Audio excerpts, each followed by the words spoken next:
안녕하세요. 저는 12살 어린이입니다. 대한민국이 밝은 세상이 되기를 바랍니다. 안철수 아저씨가 오늘 작심 발언을 꺼냈는데요. 안철수 아저씨는 20%대 대통령 지지율, 사상 초유의 일이고 특단의 대책이 필요하다고 했습니다. 구체적으로 어떤 발언인지 알아보도록 하겠습니다. 취임 100일도 안 돼 대통령 지지율이 20%대로 떨어진 건 헌정사상 초유의 일이다. 윤 대통령을 지지했던 중도층이 다 떨어져 나갔다. 지난 10년간 중도를 주창해 와서 안다. 중도층이 바라는 건 세 가지다. 첫째로 공정과 상식이 지켜져야 한다.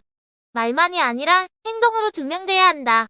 둘째로 합리성이다. 내로남불을 하거나 모든 사회 문제에서 이념에 치우쳐선 안 된다. 합리적으로 해결할 수 있는 방법을 제시하면 납득한다. 셋째로 민생이다. 약간 폭을 더 넓히면 소외되는 사회적 약자를 품어안는 것이다. 윤석열 정부는 이 세 가지에 대해 가시적 성과가 안 보였다.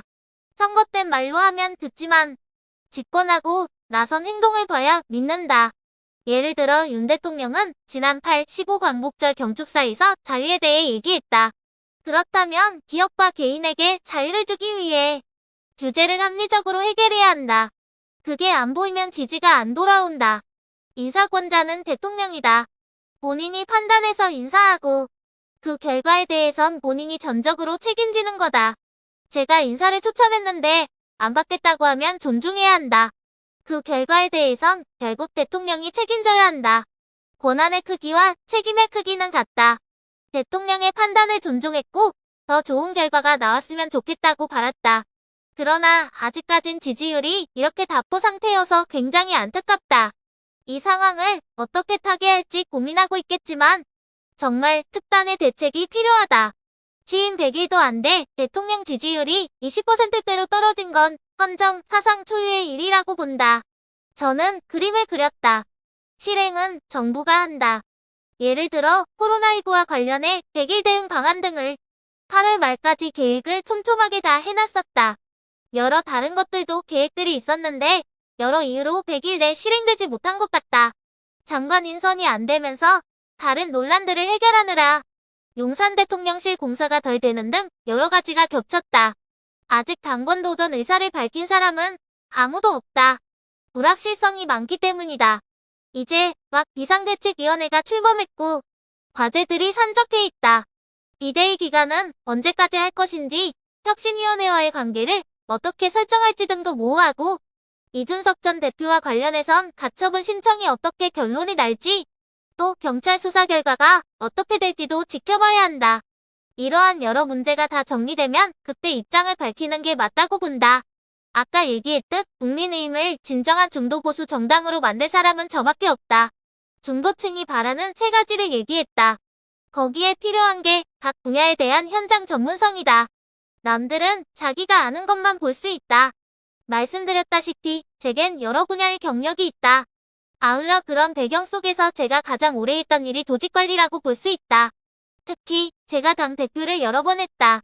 정당은 날 것의 감정과 욕망이 부끄러움 없이 그대로 충돌하는 곳이다.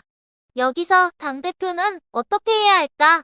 제가 지금까지 대표를 맡을 때의 원칙이 하고 싶은 말은 10분의 1만 하자였다. 갈등이 불거졌을 때 대표가 미리 얘기하면 이미 한편으로 쏠리기 때문에 해결하지 못하게 된다.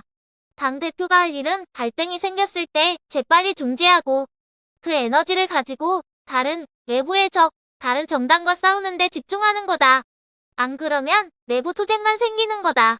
제가 혁신위 해체를 말한 건 어떤 타깃이 있었던 게 아니었다. 정치권을 보면 항상 사람 대 사람의 관계만 보고 좀 더 큰 것을, 국민의 시각을 보지 못한다. 개인적인 반응일 수도 있고 누구를 의식해 한 것일 수도 있는데 굉장히 좁게 보는 것이다. 비대위가 왜 존재하나? 이상 상황에서 탈출할 방법을 찾아 제대로 된 지도체제를 만들기 위함 아닌가? 혁신위는 왜 필요한가?